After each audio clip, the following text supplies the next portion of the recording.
네, 서울시의 집합금지 명령을 어긴 사랑제일교회 관계자들이 무더기로 재판에 넘겨졌습니다. 이 가운데는 김문수 전 경기도지사도 포함이 됐는데요.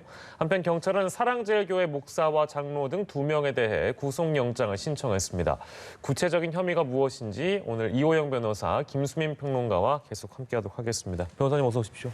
안녕하세요. 예, 일단은 먼저 김수민 평론가께서 관련 기소 내용을 좀 정리해 주시겠습니까? 네, 사랑제일교회에서 그동안에 현장 예배를 강행해왔다라고 하는 것은 주지의 사실인데요. 그 기간을 보면 3월 29일부터 4월 19일까지 4차례 현장 예배를 강행을 했고, 이 기간이 다 교회 현장 예배를 맡고 있었던 서울시에서 집회 금지를 조치했었던 그 기간입니다. 방역 수칙을 당연히 위반한 것이고, 네. 그렇게 이제 이 현장 예배에 참여한 사람들 중에서 고정적이고 또 주요 인물로 보이는 14명이 불구속 기소가 된 것이죠. 여기는 이제 김문수 전 경기지사도 포함이 되어 있는데, 기억하실 분들이 계실 것 같은데 지난달에 김문수 지사가 경찰의 그 조사에 불응하면서 내가 국회의원을 3번 지낸 사람이다 이렇게 하는 동영상이 좀 화제가 된 적이 있었습니다. 바로 이 일 때문이었었고요. 이번에 이제 기소 한 14명 안에 김문수 전 경기지사가 포함이 된 것이죠. 예.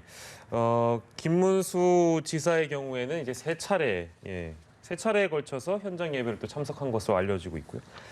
자, 그리고 지금 수사 착수한 지 한 달여 만에 목사하고 장로 등을 특정해서 경찰이 구속영장을 신청했는데요. 이 내용도 짚어보겠습니다. 이호영 변호사께서 이건 어떤 내용인지 좀 짚어주시겠습니까? 네, 지금 사랑제일교회의 그 목사와 장로가 지금 받고 있는 혐의는 이제 성북 구청에서 교회 측에 이제 역학 조사를 위한 CCTV 제출을 요구했는데 이것에 대해서 이제 응하지 않고 오히려 이거 은폐하려고 한 지금 혐의를 받고 있습니다. 그럼 역학조사 방해죄가 이제 성립이 될 수 있는 것이고, 이것을 고의적으로 이제 이렇게 역학조사를 방해하면 감염병 예방법 위반죄가 될 수 있고, 감염병 예방법의 그 목적이라는 게 결국 감염병의 확산을 방지하고 국민의 보건 안전을 지키기 위함이지 않겠습니까?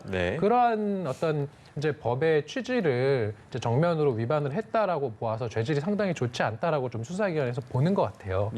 그래서 지금 이 둘에 대해서 이제 구속영장을 신청했고, 검찰에서는 이 혐의가 인정된다라고 해서 법원에 영장의 청구를 한 것입니다. 발부 여부 어떻게 전망하세요? 전 2가지 쟁점이 있을 것 같아요. 하나는 범죄가 소명되는가. 그래서 범죄 혐의가 이제 소명되어야지 이제 구속 사유가 있는지를 나아가서 판단하게 되는데, 지금 감염병 예방법 위반 혐의에 대해서 아마도 이 혐의를 받고 있는 교회 측에서는 우리가 방역을 역학조사를 방해할 고의를 가지고 자료를 은폐하려 한 것이 아니다라는 취지로 아마 항변을 할 것 같아요. 이게 이제 자료 제출이 늦어졌다거나 아니면 제출 과정에서 일부 누락이 되었을지언정 이것을 고의로 은폐하거나 은닉하거나 이제 훼손한 것은 아니다라는 식으로 아마 항변할 가능성이 높은데, 그러한 이제 항변이 법원에서 예를 들어서 일리가 있다라고 혹시 보일 수도 있거든요. 그렇게 되면 범죄 혐의가 소명이 부족하다라고 하면 이게 나아가서 이제 향후 재판에서 무죄를 받거나 구체적인 그런 피고인의 방어권 보장이 중요한 쟁점이 될 수 있어서 이런 경우에는 영장이 기각되기도 하고요.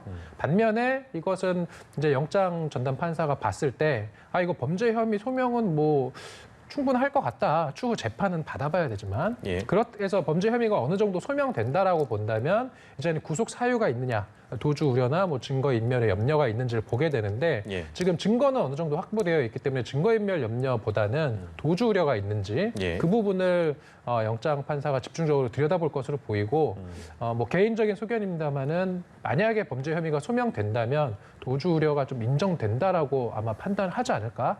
따라서 영장 발부 가능성은 좀 다소 높아 보인다, 이렇게 말씀드릴 수 있을 것 같습니다. 네, 그 전망 저희가 해봤고요. 그리고 이 경찰이 사라진 CCTV 자료하고 함께 교회 측이 숨긴 것으로 보이는 일부 PC 하드디스크 등의 행방도 계속 수색을 한다는 방침입니다. 앞으로의 경찰 수사는 좀 어떻게 이루어질지 김수민 평론가께서 좀 전망해 주시겠습니까? 기본적으로 교회 안쪽부터 시작해서 있을 것으로 추정되는 유력한 장소들부터 수색이 되지 않을까 싶고요. 그리고 증거 은닉에 가담하지는 않았더라도 그 과정을 알고 있다거나 혹은 이런 어떤 장소에서 보관을 해두고 있다거나 그렇게 추정될 수 있는 사람들을 좀 물색을 해서 증언을 받아내는 것이 가장 유력한 방법이 되겠죠. 그리고 이제 이 문제로 수사를 받고 기소될 사람들 입장에서도 예. 어떤 증거 은닉이라든지 이런 부분에 대해서 어느 정도 자백을 할 경우 그리고 그렇지 않을 경우에 앞으로의 재판에 끼칠 영향이라든지 이런 것들은 상식적으로 알고 있을 거기 때문에 예. 경찰에서도 뭐 수사 과정에서 그런 부분들을 좀 주지시켜가면서 증언을 받아내려고 하지 않을까 그렇게 보입니다. 예. 다른 내용도 저희가 좀 짚어보겠습니다. 보건당국으로부터 자가격리 조치를 하라 이렇게 명령을 받고도 정당한 이유가 없는 상황에서 이를 위반한 사람들 감염병 예방법 위반 사범 18명을 또 불구속 기소했습니다. 구체적인 혐의와 함께요. 이번 기소가 또 어떤 의미를 갖고 있는지 이호영 변호사께서 짚어주시겠습니까? 네, 지금 말씀하신 것처럼 이제 그 자가격리 위반 사범이 하나 있고 그다음에 집합 금지 조치 위반 사범이 있는데 네. 이렇게 이제 감염병 예방법 위반 혐의의 어떤 내용을 조금만 보면 예. 이제 그 확진자와 이제 접촉자로 분류가 되거나 해외 입국자 같은 경우는 자가격리 명령을 받지 않습니까? 네. 이런 경우는 이제 자택에서 자가격리를 일정 기간 동안 해야 되는데 이제 이런 경우에도 정당한 사유가 있다. 예를 들어서 뭐 급한 뭐 병이 생겼거나 위급한 상황이 되어서 어쩔 수 없이 나가야 되는 그런 경우가 아님에도 불구하고 예. 이제 정당한 사유 없이 자가격리를 위반해서 이제 집 밖으로 나가면 이것은 이제 감염병 예방법 위반이 성립할 수 있기 때문에 예. 이제 자가격리 위반이 되는 것이고 또 다른 카테고리는 이제 그 집합 금지 조치가 있습니다. 네. 이제 유흥주점이나 이런 여러 사람들이 밀접 접촉할 수 있는 그런 시설에 대해서 이제 뭐 지자체장이나 보건당국에서 이제 집회 금지 조치를 하는데 이것에 대해서 이제 불응을 한 뭐 유흥주점 및 단람주점 그런 업주 등 예. 이러한 자들에 대해서 역시 이제 집회 금지 조치 위반 혐의로 감염병 위반 혐의로 이제 적용을 해서 예. 지금 기소하겠다, 이제 재판에 넘기겠다 이런 지금 입장인 것으로 보이고요. 예. 아마도 이런 감염병 예방법 위반 혐의에 대해서 좀 엄단하겠다라는 관계 당국의 그런 입장이 반영된 것으로 보입니다. 예. 자, 그리고 사랑제일교회에서는 지난달부터 최근까지 지금 코로나19 확진자가 1,000명 넘게 나온 상황인데 사랑제일교회 측은 코로나 유행 이 초기에는 중국인 입국 금지 조치도 하지 않고 이 이태원 클럽발 집단 감염 사태 당시에 변형 바이러스 유입을 정부가 막지 못한 것이다. 그러니까 즉 정부 잘못이다. 이렇게 좀 주장을 하고 있는데 이런 주장에 대해서 김수민 평론가는 어떻게 좀 평가를 하시는지요? 네, 정부가 책임을 져야 될 부분은 당연히 크겠죠. 여러 가지 거의 무한 책임을 져야 된다고 볼 수 있는데 그렇다면 예. 정부가 사랑제일교회라든지 광복절 집회를 제재하지 않으면 그 역시 잘못이 되는 것이겠죠. 그러니까 이거는 전혀 비교할 수 없는 책임을 양쪽이 견주고 있다. 그러니까 정부의 책임이 있다면 방역을 잘 하고 싶어도 이제 안 된 부분이 있으면 그 부분에 대한 계속 도의적 책임을 기본적으로 지는 것이고 예. 사랑제일교회 측은 이 감염 전파의 위험이 크다는 그 객관적 상황 속에서도 방역 수칙을 지키지 않은 거거든요. 전혀 뭐 비교할 수 없는 것을 끌어다 붙이고 있다라고 볼 수밖에 없는 것이겠죠.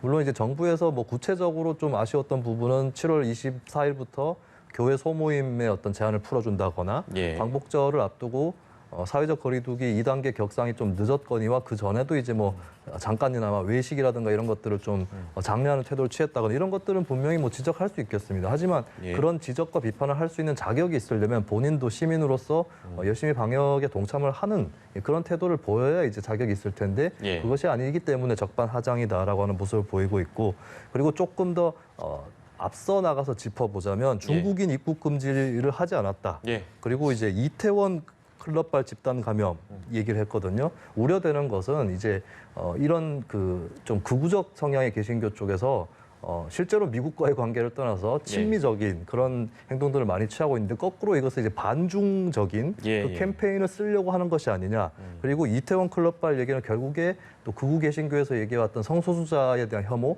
이것을 또 되풀이하려는 포석이 아닌가 이런 우려도 함께 좀 짚어보고 싶습니다. 예.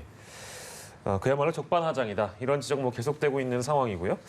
그리고 서울시는 이 사랑제일교회 그리고 전광훈 목사 코로나 재확산 책임을 물어서 손해배상 소송을 청구했습니다. 금액은 46억 원에 상당하는 상황이고요. 근데 이제 이 교회 측의 변호인단의 경우에는 오히려 서울시 손배소에 대해서 반소로 손해배상 청구를 하겠다. 이렇게 또 밝히고 있는 그런 상황입니다. 이것도 이제 여러분들의 평가, 시청자 여러분들의 평가에 맡기겠는데요. 앞으로의 법적 다툼이나 주요 쟁점이 어떤 게 있을 건지 변호사님께서 좀 짚어주시겠어요? 네, 이 사건은 참 이제 앞으로 논란이 많이 이뤄질 것 같아요. 네. 이제 서울시에서 사랑제일교회 측에 46억 원 상당의 손해배상 청구 소송을 제기했는데 이 손해배상 소송은 결국은 이제 민사 손해배상 소송이고 예. 그 소송의 이제 원인이 되는 것은 결국은 사랑제일교회가 어떤 불법 행위를 해서 그로 인하여 서울시 측에 어떤 경제적인 손해를 끼쳤으니 예. 이를 서울시에 배상하라라는 게 이제 서울시 소송의 이제 쟁점인 것이고 예. 이것에 대해서 이제 사랑제일교회 측은 지금 이미 제기된 소송에서는 피고인데 피고가 오히려 반대로 원고를 상대로 원고에 또 어떤 책임이 있기 때문에 예. 원고가 피고에게 무언가 손해배상을 하라라는 청구를 한 것이 지금 반소 청구인 것으로 보이고요. 예. 제가 뭐 재판 기록을 아직 보지는 못해서 과연 피고인 사랑제일교회 측이 어떤 식의 그런 법리 주장을 할지는 조금 사실 이해는 좀 잘 안 되긴 합니다. 예. 과연 서울시가 어떤 불법 행위를 했다거나 뭔가 예. 채무불이행을 했어야지 손해배상 청구를 할 수 있는 것이기 때문에 예. 그래서 제가 봤을 때는 아마 그 특단의 어떤 사정이 있지 않느냐. 뭐 예를 들어서 서울시에서 뭐 고의 또는 중과실에 의한 어떤 불법 행위를 예. 사랑제일교회 측에 가했다라는 어떤 그러한 사정 같은 것이 드러난다면 예. 뭐 이제 사랑제일교회 측의 반소 청구가 인용될 수도 있고 재판에서 쟁점이 될 텐데 예. 그러한 것들이 잘 보이지 않는다면 아마도 반소가 아니라 원래 이 소송인 서울시 청구가 이제 받아들여질 가능성이 좀 더 높아 보이고요. 예. 이 경우에도 이제 46억 원 상당이 다 인정될지는 조금 미지수이고 이제 사랑제일교회 측의 이런 이제 신도들이 그 당시에 이제 예견 가능했던 손해의 범위가 어디까지인가. 그러니까 서울시의 방역 조치에 방역 활동에 적극 협조하지 않음으로 인해서 그로 인해서 발생한 인과관계에 있는 손해는 어디까지인가. 예. 이런 것들이 이제 주된 쟁점이 될 것으로 보입니다. 예, 알겠습니다. 자, 그리고 마지막으로 정부는 개천절 집회, 이제 개천절에 나와서 집회를 하겠다고 이미 이제 신청한 건수가 뭐 몇백 건 넘어간다고 지금 하더라고요. 때문에 이제 이 내용이 뭐 정치권에서도 지금 갑론을박이 되고 있는 상황인데 정부는 엄단하겠다. 개천절 집회에 대해서 강경하게 대응하겠다고 예고를 한 상황입니다.